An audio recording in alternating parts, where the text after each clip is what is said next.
நலமுடன் வாழ்வோம் வளமுடன் வாழ்வோம். நீங்கள் பார்த்துட்டு இருக்கிறது மக்கள் மருத்துவம் வலையொலி தொலைக்காட்சி. இயற்கை மருத்துவம் மற்றும் மாற்று மருத்துவ நிபுணர் மருத்துவர் இளந்தமிழன் இப்ராஹிம் பேசுகிறேன். என்னுடைய பழைய வீடியோ புதிய வீடியோ பார்க்கணும்னா கீழே இருக்கிற பெல் பட்டன் பக்கத்தில் இருக்க சப்ஸ்கிரைப் பட்டன் அழுத்துங்க. ஃபேஸ்புக் வாட்ஸ்அப்பில் மற்றவங்களுக்கு ஷேர் பண்ணுங்கள்.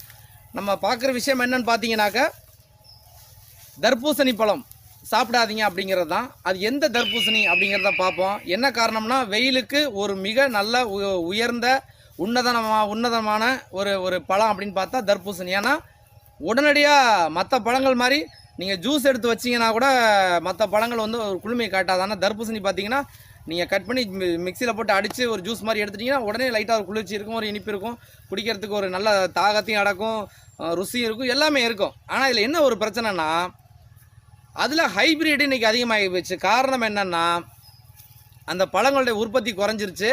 அப்போ அதை பாதுகாக்கிறதுக்கான சரியான அந்த விதைகள்லாம் இல்லாததுனால ஹைப்ரிட் கொண்டு வந்துட்டாங்க. அப்போ நல்ல தர்பூசணி எப்படி பார்த்து வாங்கிறது அப்படிங்கிறது தான் வீடியோ. இப்போது அதாவது தர்பூசணி பழத்தை அறுத்து பார்த்தா உள்ள அளவுக்கு அதிகமான சிவப்பு நிறம் இருந்துச்சுன்னா வாங்காதீங்க. அதே மாதிரி விதைகள் இல்லைனாலும் வாங்காதீங்க. இது ரெண்டும் நீங்கள் உறுதிப்படுத்திக்கங்க. அதேமாரி தோல் பார்த்தீங்கன்னா, அதாவது முழு பச்சையாக இருக்காது, பச்சை வெள்ளை இந்த மாதிரி கலந்து வரும்.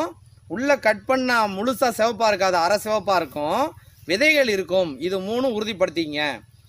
ஒரே கலர் வெளியில் இருந்தாலும் சரி, உள்ள கடுமையான சிவப்பு, உள்ள விதை இல்லை, இது மூணுமே ஹைப்ரிடு.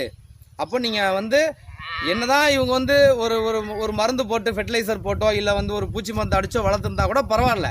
அது மரபணு மாற்றப்பட்ட ஒரு விதையிலேருந்து வந்ததாக இருந்தால் நம்ம தாகத்துக்கு குடிக்க போவாது, வேறு சிக்கலை கொண்டாந்து விட்டுரும். அதனால் இந்த ஒரு தர்பூசணியை சாப்பிடாதீங்க. ஆனால் வெயில் காலங்களுக்கு தர்பூசணி ரொம்ப நல்லது.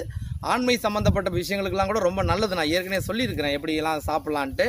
அதனால் இந்த வெயில் காலம் ஆரம்பித்ததுனால ரொம்ப கவனமாக இருங்க. உணவுகளில் பழங்கள் சாப்பிட்றோங்கிறதுக்காக எதையாவது சாப்பிடக்கூடாது. என்னென்ன சாப்பிட்ணுங்கிறத என் சேனலில் பாருங்கள். நிறைய பழங்கள் பற்றிலாம் போட்டிருக்கிறேன். என்னுடைய வீடியோ உங்களுக்கு கண்டிப்பாக பிடிச்சிருக்குன்னு நம்புகிறேன். கீழே இருக்கிற பெல் பட்டன் பக்கத்தில் இருக்க சப்ஸ்கிரைப் பட்டன் அழுத்துங்க. ஃபேஸ்புக் வாட்ஸ்அப்பில் மற்றவங்களுக்கு ஷேர் பண்ணுங்கள்.